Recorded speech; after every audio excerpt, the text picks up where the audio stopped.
All right, well, good morning. Thank you for having me. I hope everyone's doing okay. Let me first begin by saying it is an honor to be here. This is my first time in Germany, and I have to say it's a beautiful country, and I really can't wait to explore by going on some of the tours. Before I begin, I want to thank the Society of American Travel Writers for organizing this event. I know that it takes a tremendous amount of hard work and dedication to put together an event like this, and I think you deserve a round of applause for it.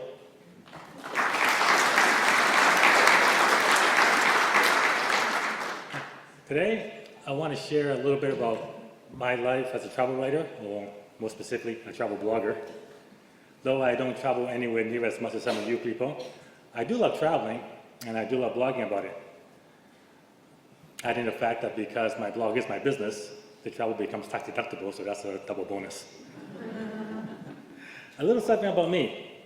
Officially, I am the founder and CEO of TTZ Media Inc. TTZ is an advertising company that provides advertising solutions for technology publishers. It's also the media company that holds all my online properties. However, most people know me as the blogger who makes money online by telling people how much money he makes online. I'm the author of several books on the topic of blogging and making money by blogging. The first is called Making Money Online with JohnChow.com. This is a free ebook. You can grab a copy at my blog, JohnChow.com. Over 200,000 people have downloaded this ebook since I made it available. My second ebook is called The Ultimate Blog Profit Model. This ebook details the business model that allows my blog to make the income that it does, and you can download that at blogprofitcamp.com.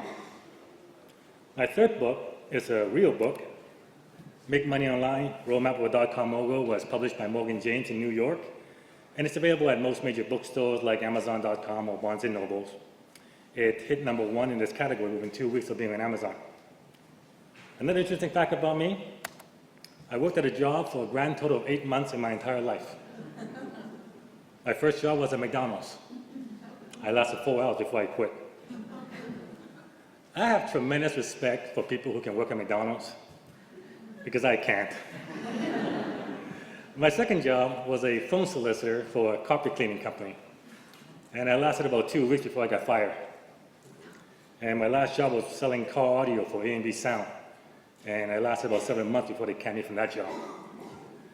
After that, I concluded that working sucks, and I never did it again. One more fact about me. When my daughter was born, and my wife and I were deciding on a name for her, I made sure her domain name was available before naming her. SallyChow.com. She's 4 years old. She has her own blog that was started before she was born. Her first post was a photo of an ultrasound, and it said, "I'll be out soon."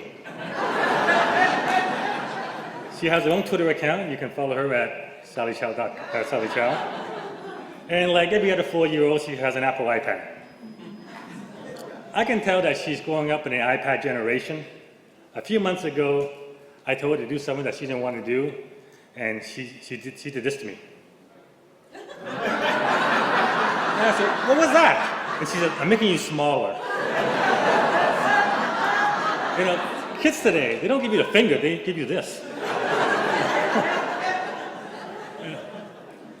Whenever I meet people at a trade show or conference like this one, the most often asked question is, how did I do all this?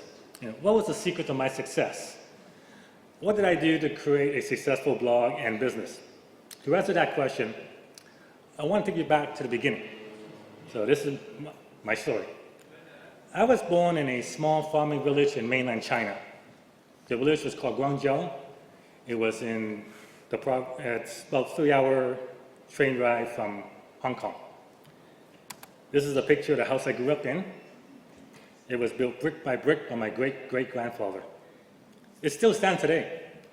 There are no windows, so you never have to worry about your view being blocked. It doesn't have running water. We get that out of a well with a bucket. There's no electricity, heating, or air conditioning. Cooking was done by an open fire. I spent the first 7 years of my life in this house. My family immigrated to Canada when I was 7 years old. We landed in Vancouver. How many have been to Vancouver? Beautiful city, right? Yeah. Home of the 2010 Olympic Winter Games. Vancouver is always on the top 10 list among best cities in the world to live. The Mercer list ranks Vancouver number 4 best city in the world and number 1 best city in North America. And why not? Look at it. However, this wasn't the Vancouver I grew up in. This was the Vancouver I grew up in. Vancouver's downtown east side is the pimple on an otherwise perfect body. The downtown east side is the poorest neighborhood in Canada. It's home to the highest concentration of drug users and HIV infection in North America. It's not the best place to raise a family, but it's where I grew up. I was a latchkey kid because both my parents had to work to make ends meet. Looking at this, many would say that my childhood must have sucked. But you know what? I never saw it that way. What I saw was I live in a place with a flushing toilet. Never had that in a house in China. All we had was an outhouse where we would go do our business and then just push it aside. So while life in the downtown east side was hard, it was still a huge improvement over life in China. Growing up in Vancouver, I never saw myself with problems. I only saw myself with opportunities. And I think that is one of the secrets to success. How do you perceive your circumstances? When you look at a situation, do you see an opportunity or do you see a problem? I only saw opportunities because that's what my dad taught me. He said, life is nothing but opportunities, and one of the reasons he moved us to Vancouver was so I can have better opportunities. He said, in this country, I could be anything I wanted to be. And of course, he wanted me to be a doctor. Typical Chinese parents always want the kids to be doctors. Today, my dad has no concept of what I do. He just tells his friends that I sit in front of a computer and money comes in. Naturally, that's not that far from the truth.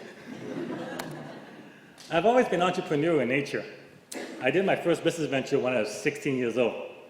My friends and I thought of some crazy scheme to set up a Valentine's Day dance at a big ballroom. A few months earlier, we've attended a Christmas dance set up by some other school kids in a small hall. We had visions of doing a much bigger production, and I was a project manager. I booked the entire grand ballroom of the Ramada Renaissance Hotel in downtown Vancouver, rented a ton of DJ equipment, hired security, had tickets printed. Tickets, I remember, was $6 in advance, $8 at the door. We didn't do any advertising except for word of mouth. I gave some free tickets to the popular kids in school and had them sell tickets for me. Looking back at it, I'm really surprised the hotel rented the ballroom to us. I mean, yeah, we were in our teens, and we didn't really have any ways of paying for this if the dance flopped and nobody showed up. The ballroom had a coat room next to it, but on that night, there was no hotel staff to man it. So I asked my brother to work the coat check. He asked why, and I said, the hotel doesn't have anyone and people want to hang up their coat. Just go in there and charge them 50 cents or something. So he went in there and charged people 50 cents to hang up their coats. After about 10 coats, he raised the price to $1. And then he disallowed people from hanging up 2 coats on the same hanger. Then he went to the security guy at the entrance of the ballroom and told him, don't let anyone into the dance room until they hang up their coats. Then he raised the price to $2.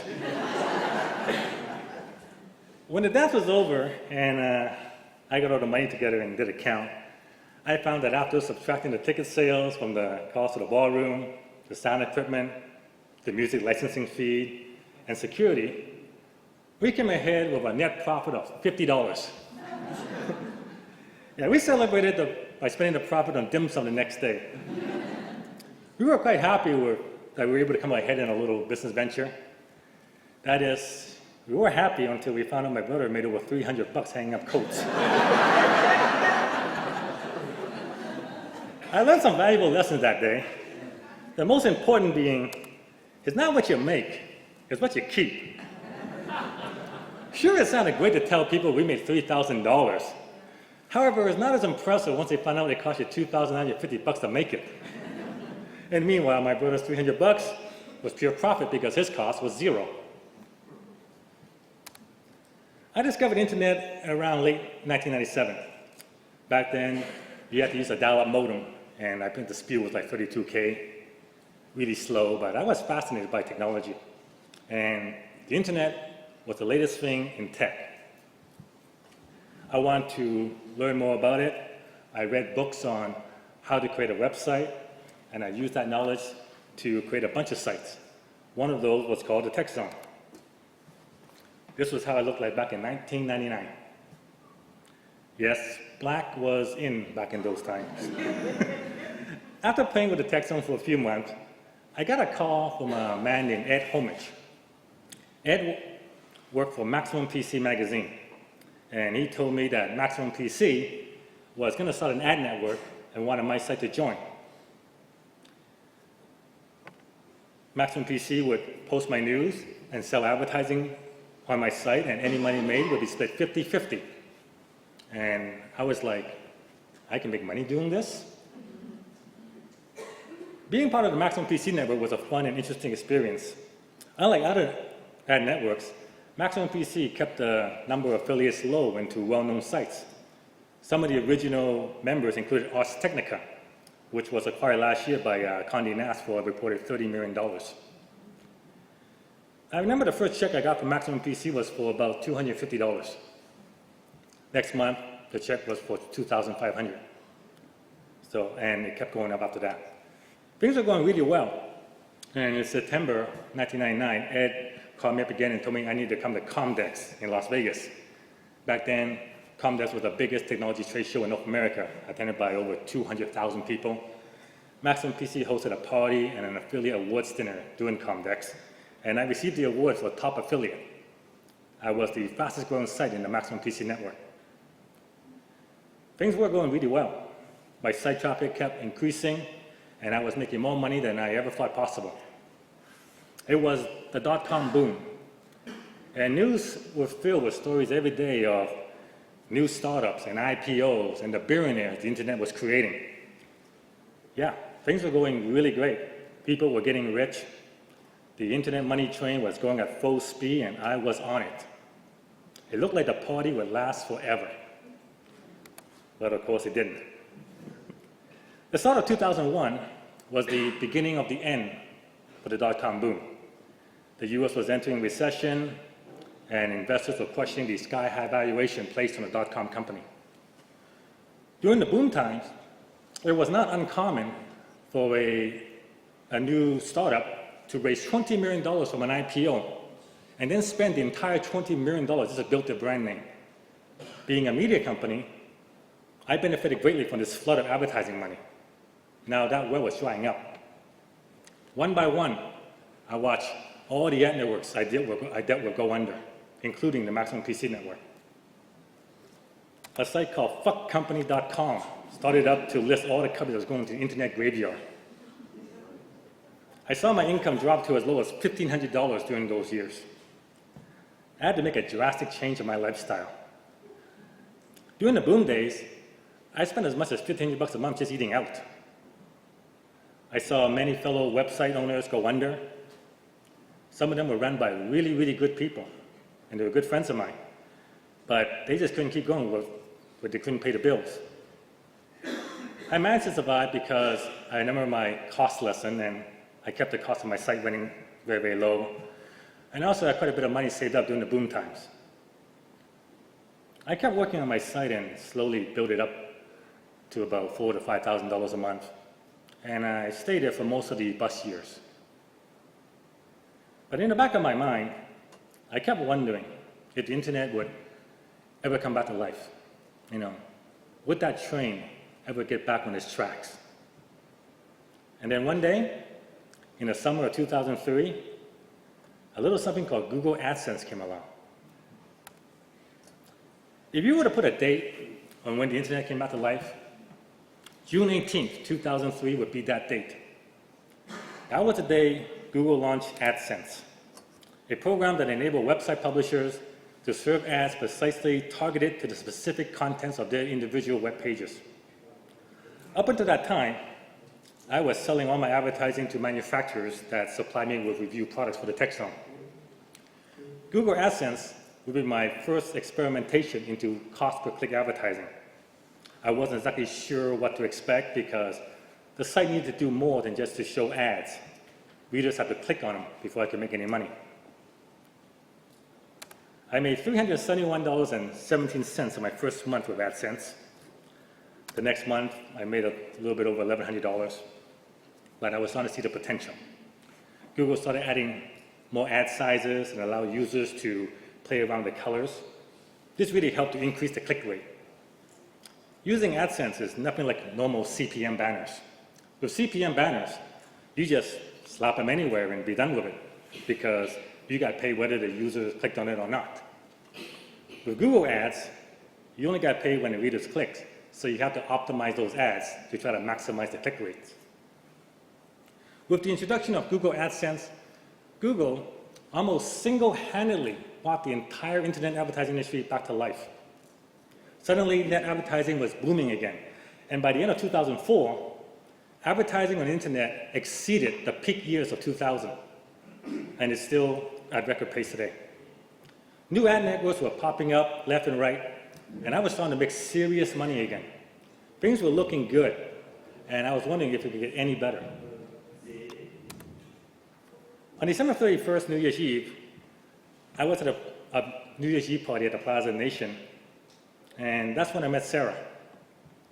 She was with her girlfriends, and I was with my friends, and we just kind of bumped into each other. Our relationship was a unique one. Sarah was a world traveler, and she divided her time between Vancouver, Seattle, and Shanghai. Fortunately for me, the internet has no borders. It didn't matter where I was in the world. As long as I had access to the internet, I can log on, update my site, and make money. The internet allowed me to pursue a relationship that would have been impossible if I had a regular job or a regular business. But because I made money online, I was able to make it work, and a couple of years later, we got married. Then things really took off. I'm often asked what I attribute most of my success to, and my answer has always been the same. The number one reason for my internet success is my wife. Thank you. You know, you can be the most knowledgeable person in the world about blogging and internet marketing, but if you don't have the support of your significant other, it's really, really hard to be a success at anything. I was doing okay before I met Sarah.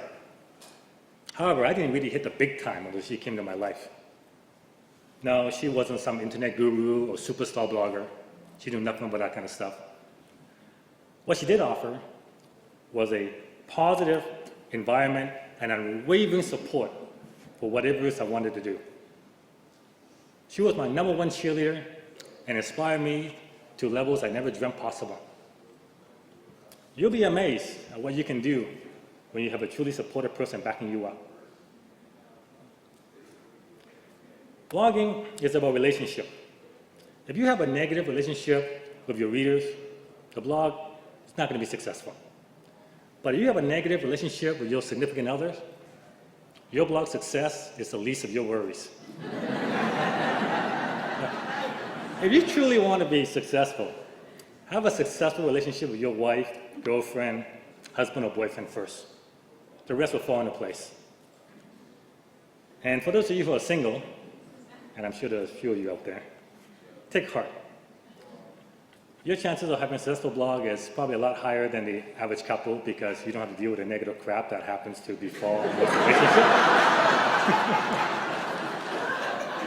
However, the chance of you meeting a couple who is in sync with each other is pretty slim.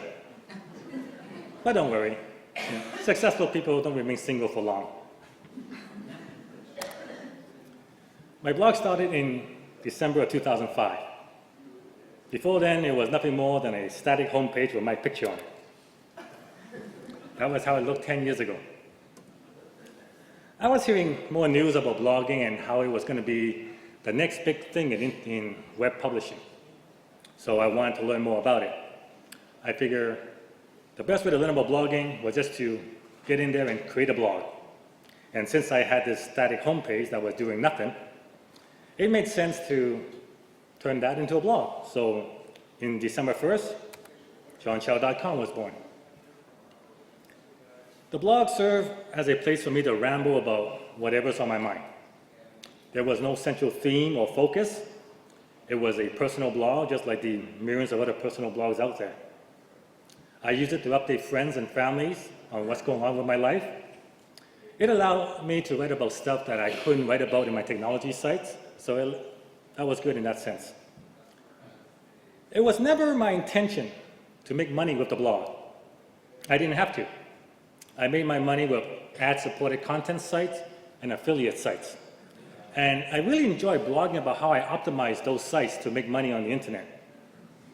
And it was those money-making posts that got people's attention and got me my readership. I started getting emails and comments from other webmasters asking me to look at their sites and give them some feedback and tips on how they can maximize traffic and monetize it. And as blogging got bigger, the question started shifting over to blogging and how to make money by blogging. So gradually, the blog post shifted from how to make money with a content site to how to make money with a blog. Making money from a blog isn't much different than making money with a content site.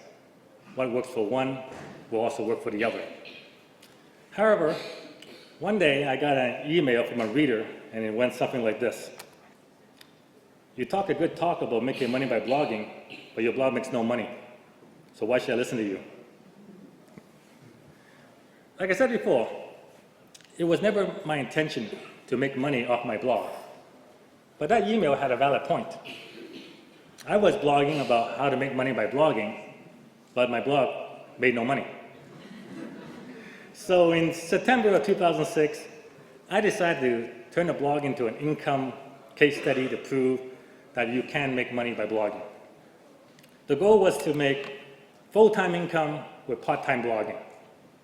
I defined full-time income as $3,000 per month, and I defined part-time blogging as 2 hours per day, which was how much time I spent on average updating my blog.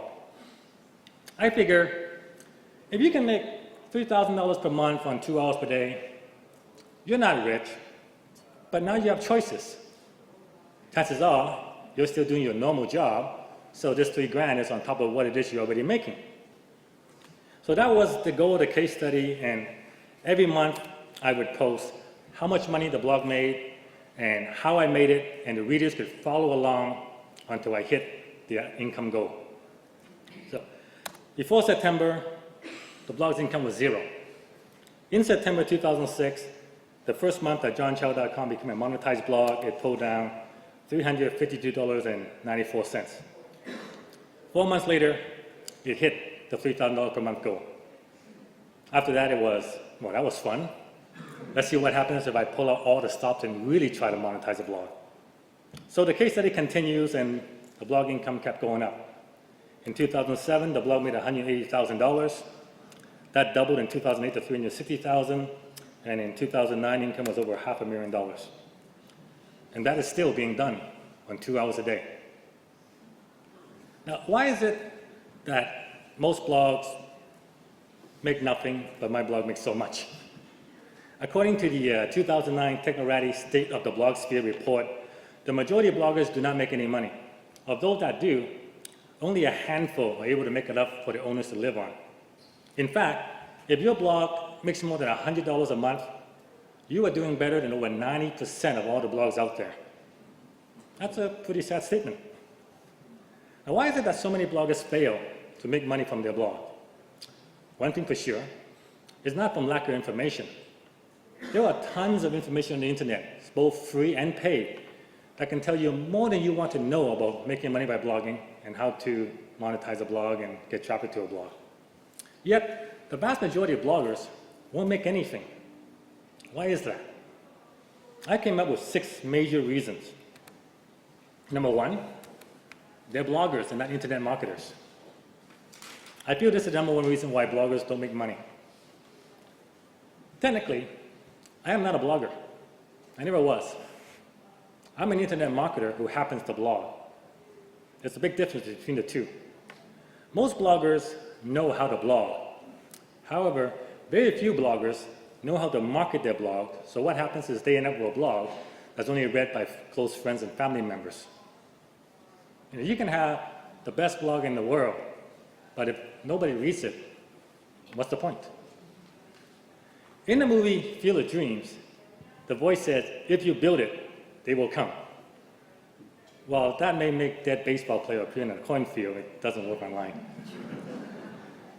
Millions of people every week try to build it because they think that's all it takes to make money online. They build the site, they add content to it every day, and then they wonder how come they're not coming. Building it is not enough. You need to learn how to market it. Number 2, they don't take blogging seriously. Most people start their blog for fun and not to make money. That's how my blog started. Because most people work on their blog for fun, they don't take it as seriously as they should. Many are doing the let's give this a try and see what happens approach. If the blog makes money, great. If not, oh well. With that kind of attitude, it's not that hard to understand why most bloggers don't make money by blogging. Extremely low barriers of entry. This is one of blogging's biggest advantages, but it's also one of its biggest liabilities. With services like blogspot.com or wordpress.com, you can literally start a blog for $0. If you want a little more professional look, a new domain from GoDaddy will cost you only $8.95, and professional web hosting can be had for only just a few dollars a month. This extremely low barrier of entry also means that you don't have much, if anything, to lose. Should your blog fail to make any money, you curse me, say I don't know what the hell I'm talking about, and you move on with your life. This brings us back to the previous point. It costs you nothing to start, so you don't take it seriously. Easy in, easy out. Because of the low cost of entry, most bloggers take an easy in and easy out attitude. It costs nothing to get in, so they don't make any money, it didn't cost them any money, and they can get out just as easily. They blog for money only. I said it before, I'll say it again. Blogging is not a get-rich-quick scheme. It takes a long time to build a readership. It takes consistency and a lot of passion for your topic. However, many people will get into blogging because they see me make hundreds of thousands of dollars from it. What usually happens is they end up blogging about a topic not because they like it, but because they think it's the topic that's going to make them the most money. I get emails like this one all the time. Hey, I started a blog on how to make money by blogging. Can you tell me how to make money from it? I get this at least once a week from somebody. Blog about your passion. Don't worry about the money. They don't treat it like a business. Most blogs never get out of the hobby stage. A money-making blog is a business and should be treated as such. Yes, I still consider JohnChow.com my hobby, but I run the blog like a full-blown business. The blog has its own set of books, has its own bank account, all the income and expenses are tracked, and it files a yearly tax return. In other words, my blog is a full-blown incorporated business. If you really want to make money by blogging, you need to get serious about it, and you need to treat your blog like a real business. Like any business, it takes time, money, and commitment to build. My blog made $0 and barely got over 1,000 page views a day for the first 8 months of its life. However, I kept at it. I treated my blog like I treated my other businesses. I invested in it. I spent thousands of dollars improving it and promoting it. Success is never by accident.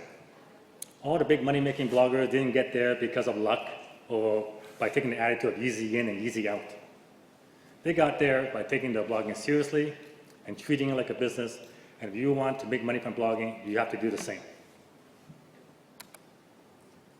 The average blog business model, the one that nearly all bloggers trying to make money online uses, is to produce a lot of content and then monetize the content with a Google ad.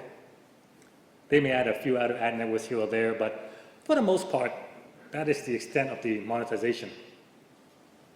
Unfortunately, this business model cannot produce enough income for the average blogger to live on. The reason for this is because it requires too much traffic. The average blog gets less than 1,000 page views per day. Google AdSense pays on average of maybe $1 to $2 per 1,000 views. If you can get anything more than $5, you're laughing. So that means on 1,000 page views, you're making about $30 to $60 per month, which may buy you a lunch a month, but not much of anything else. Getting more traffic is not necessarily the key to making more money. Traffic is important, and it's something you must always work on.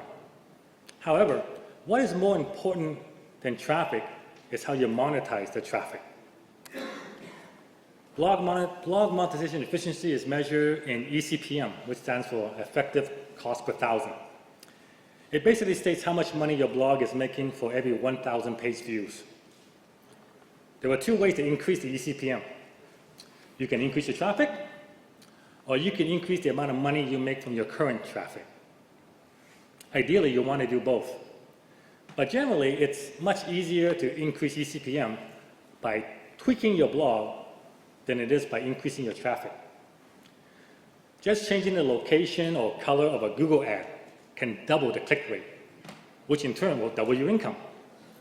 It's a lot easier to do that than to try to double your traffic. The average blog has an eCPM of less than $5. My blog has an eCPM of over $100. Now, how did I get it that high? Well, that's going to be the topic of my workshop on Monday, and I'll reveal it then. So, let me leave you with some final tips that have greatly helped me over the years. Blog consistently. This is a marathon. It's not a 100-meter dash. Pick a posting frequency and just stick with it. Surround yourself with success. Find the most successful people in your field and get on their radar. Don't be afraid of rejection. Many will agree to mentor you if you respect their time. Treat your business partners well. Never try to screw them over. What goes around comes around, and payback is a bitch. Live below your means. It's how I survived the dot-com crash. Always keep working on your brand. It's what separates you from the 120+ million blogs out there. It's not what you make, it's what you give. Most people equate success with how much money you make. However, I think the true measure of success is not how much you make, but how much you give. While it's great to have a bunch of fancy toys, you have to keep in mind that when the time comes, God isn't going to judge you based on how many fancy cars you drove. You attract what you give out. If you give out negative vibes, you're going to get negative vibes back. You want people to smile at you? Smile at them. You want love? Give love. Want money? Give money. It will all come back to you in a greater amount than you gave. And lastly, don't take things so seriously. Have fun at this. It's not the final destination that's important. It's the journey along the way. Enjoy the journey. Thank you.